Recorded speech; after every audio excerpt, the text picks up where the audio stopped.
I'm Cedric President. This is Gerald President, my father, aka Pops. And today we're coming to you with another episode of Conversation with Pops. The first question that I have for you, Pops, on your website, geraldpresident.info, the first article that comes up is an article that talks about the new budget that New York just passed. And they passed a $163 billion budget that incorporates free college tuition for those who come from families that don't make over $100,000 a year. And so my question to you is, how is it that New York has started to do this and other cities have not done it yet? And why is it that in most cities college tuition isn't free? Well, that article was basically a propaganda tool, a propaganda piece for the governor, Andrew Cuomo, to run for president. Mm-hmm. That's what that is. And as far as tuition being free, well, if you go back in the 1970s and the 60s, college was free basically in the United States of America until Ronald Reagan came to office after the uprising of the youth in the 60s. Okay. And so college was basically free in America. But once Ronald Reagan and his Republican cohorts with the spineless Democratic Party allowed them to turn college into a for-profit industry and allowed the government to bankroll basically all the loans and push the loans onto the private sector to allow them to make the profits off of it. The situation in the article about New York is interesting because it's not saying it's free, just tuition. Just tuition. But you got room and board, you got books. True. You know, and basically they are doing away with the profession of teaching anyway, so college should be free anyway, but what they're doing is basically having a professor in a remote location doing the class while everybody looking at it on the television screen. That is true. But it's just a propaganda tool for Mr. Cuomo to run for president. That's all that is. Okay. So could you see any other cities following suit? Well, I think every city should follow suit. I don't know if any other state or any other municipality is trying to follow along with that. I think it's a great scheme and a great, PR move. So when he does run for president, he can say, see, this is what I tried to bring forward in New York. Gotcha. Now, I want you to understand something. New York is the financial mecca of the United States. You have the Federal Reserve Bank in New York there. You have all the banks. You have all the criminal financial fraud going on right now. He could have gave all education in the city of New York, in the state of New York, free for all children. Got it. Since that's where the seat of the financial industry is right there. Yes, sir. But that won't happen because those billionaires, because there's a spot in New York called Billionaires Row, they're not going to tolerate that their children is going to get the same education that those inferior children in the Bronx, Rhode Island. What is it? R.I. Rhode Island? Not Rhode Island. I'm talking about a city within New York? Yes. The 5 boroughs. Brooklyn, Queens. Oh, Staten Island. I'm sorry. Okay, Staten Island. That's true. In Manhattan. Right. They're not going to allow that to happen. Gotcha. And that's the beauty of it. Hey, I think Mr. Cuomo is really slick. He's going to be able to garner that support from that constituents there, the Democratic Party that's tied to the corporations and the financial interests. And they're already getting it ready. That's why his brothers are propositioned and situated right there on CNN. True. So it really wasn't nothing. But it's a great move. I wish the best for the kids there in New York. Hopefully they can go get them a job. Oh, I'm sorry. They basically get rid of all of the financial jobs there anyway. They have computers doing all the work now. But hey, good luck, New York. Got it. All right, the next question is, we've talked about this when I was younger. You gave me the information to look up, which is the Glass-Steagall Act. And I just want you to elaborate on what the Glass-Steagall Act is and what happened when the repeal of the Glass-Steagall Act came about in 1999 with Bill Clinton, what that did to what we consider the banking system as of today. All right, well, the Glass-Steagall Act was a piece of legislation that Congress enacted after the Great Depression because of what the robber baron class, the aristocratic class, the money interests, once they conspired to take down the economy, the Rockefellers, the J.P. Morgans of the world, they came up with the Glass-Steagall Act, which separated the commercial interests from the investment banking interests. Where they couldn't collude with one another. Well, you go through the 1930s, the 1940s, the 1950s. America is moving forward, the 1960s. And then you also have, at this moment in time, you have war in Vietnam. And you have these children coming back. Well, there's too much hipness going on. There's too many hippies trying to change the social order. So you get Mr. Richard Nixon. He comes along, and he brings, again, I spoke about this in the last conversation with Positive. I talked about the Lewis Powell memo. Oh, yes. All right. Well, in order for the corporations to gain back control, the Lewis Powell memo allowed for just the further continuation of the deregulation of industries. So you have Jimmy Carter in the 1970s deregulating the airline industry. Then you have Ronald Reagan comes in, and he's deregulating the banking industry, the savings and loan industry, the real estate industry. Wow. So you get Bill Clinton, he comes along. And now, because already the pot has been pushed to constantly deregulate, which basically means that a lot of corporations to run, the corporations to basically become monopolies and run roughshod over smaller corporations, smaller businesses. So now you get Bill Clinton, and he comes in, and now we at this wave of constant deregulation. People don't know what's going on. You have constant bombing in Iraq. You have him in a situation where he's being impeached because he was having indiscretions, whatever you want to call it. And then what you have at this particular moment in time, you have the merge of the Republican Party and the new Democratic Party of Bill Clinton's constituency that pushes for deregulating the entire financial industry. Wow. So, where the brakes were, say the brakes were the Glass-Steagall Act, but what he did was he stripped away the brakes, him and Robert Rubin. Well, once they deregulated the entire financial industry, it made way for them to lower the interest rates to 0%. It allowed them to have mergers and acquisitions of all these multinational corporations. And so now what you have basically in America is a monopoly in everything, from telecommunications to the financial industry. So you have basically 6 to 7 corporations in every facet of life in America being controlled by a small group of people. Finance, real estate, and insurance. Those 4 operations are basically monopolized the entire nation, and it was all due to the deregulation from first Jimmy Carter, then to Ronald Reagan, then to George Bush, then to Bill Clinton, and then to George Bush's son, then Barack Obama.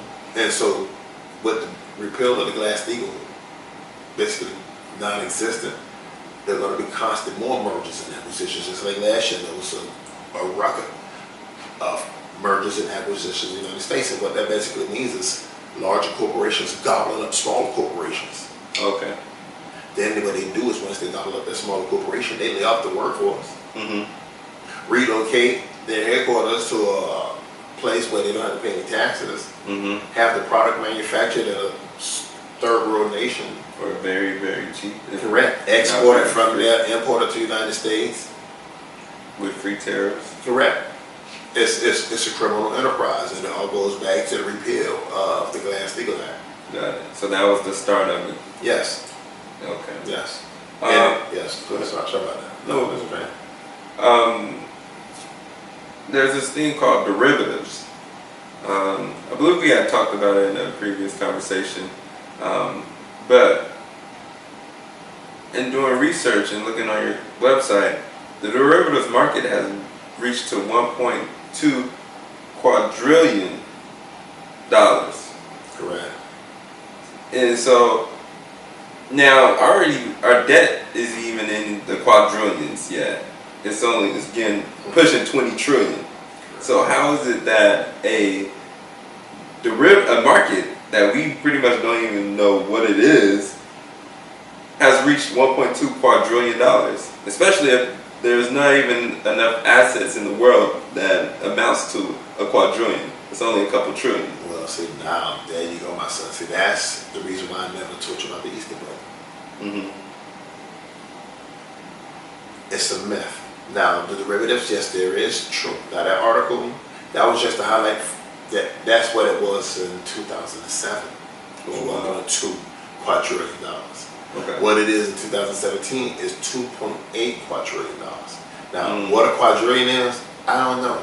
I know it's more than a trillion. Yeah. I'm sorry, I don't know. I never heard of that number until I noticed, I saw this on a Baker International Settlements. Got it. Now, the derivative market was just something that was crafted up in Wall Street in the 1970s and the early 80s. Well, it was just these things where these corporations can hedge their bets amongst one another.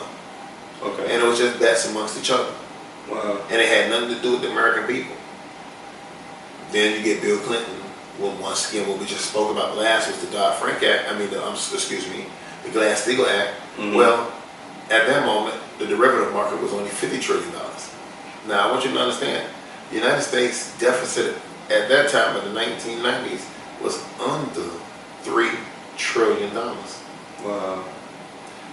Now, understand again, the derivative market was in excess of $50 trillion. The United States total deficit was less than $3 trillion. Now, this is the 1990s. Okay. Now, you get into the 2000s, you repeal the Glass-Steagall Act. You allow the Federal Reserve to go into zero interest rate policy. You allow corporations to borrow money to infinity. And then you allow these investment banks, these hedge funds, to place derivative contracts on everything. From the mortgage-backed securities to interest rate swaps. They play games. So now it's in the tune of quadrillions of dollars. And they've allowed to put it on the backs of the American people. So Bank of America have an excess of $79 trillion. Now I want you to understand something. The United States deficit right now is $20 trillion. I'm talking about $1 quadrillion. This is what these 6 to 7 banks have. Deutsche Bank in Germany, they have an excess of $95 trillion of derivatives. Bank of America, again, $79 to $95 trillion. And what they've allowed them to do is because of this games of President Obama. You have the repeal of the Glass-Steagall Act with Bill Clinton. You have President Obama with the Dodd-Frank Act that stipulates that they're no longer bail out the financial industries. What they would do is bail in the financial industries with taxpayers' deposits. So what that means is if you have money in any bank account, a bail-in means that that bank can confiscate the money that you have in savings on your checking account. That's in the Dodd-Frank Act at any time. And they know that this is going to happen. Gotcha. So that's somewhat similar to what they call the bank sweeps. At midnight, they come and they'll swipe out their accounts. So whoever deposited money, they'll swipe out their accounts and put it in an investment, and then before they open up in the morning, they'll be able to. But when this happened, they won't be opening up. It'll be like what happened in Greece in 2012. Gotcha. They would just close down the banks. And they only allow you to take out $60. Correct. every day. That's what they would do, not allow you to be able to withdraw your money. But now you got to understand something. On a bank ledger notes, you are a liability. Yes. Because once you loan your money, see, basically what people don't know is when you put your money in a bank account, in any bank, you are giving them your money. They are the owners of your money. You don't own your money. That's why you're considered a bank liability. Wow. You understand? Yes, sir. You are willingly putting your money in a bank so that they can do it. They own your money. That's why when the next situation happens and they do a bail-in, they can confiscate your wealth. Wow. Now, this is not all doom and gloom. No. These are just events that could happen. I'm not saying that's going to happen. And through history, it's proven that it's happened, just like you said, with Greece. And it does happen. In Cyprus. Correct. That's why they made sure that they throw a few bombs over there in Syria. They drop a few bombs in Afghanistan. They get you distracted with what's going on in South Korea. While at the same time, this derivative time bomb is ticking. Yes, sir. Along with the student time bomb of $1.3 trillion of debt, or the car loan time bomb of $1.4 trillion. So there are nothing but ticking time bombs. But the biggest time bomb is this derivative time bomb. Again, it's in the quadrillions of dollars. And for those that don't believe what I'm talking about, go to the Bank of International Settlements webpage and type in derivatives. And you can read for yourself. You can see what an interest rate swap derivative.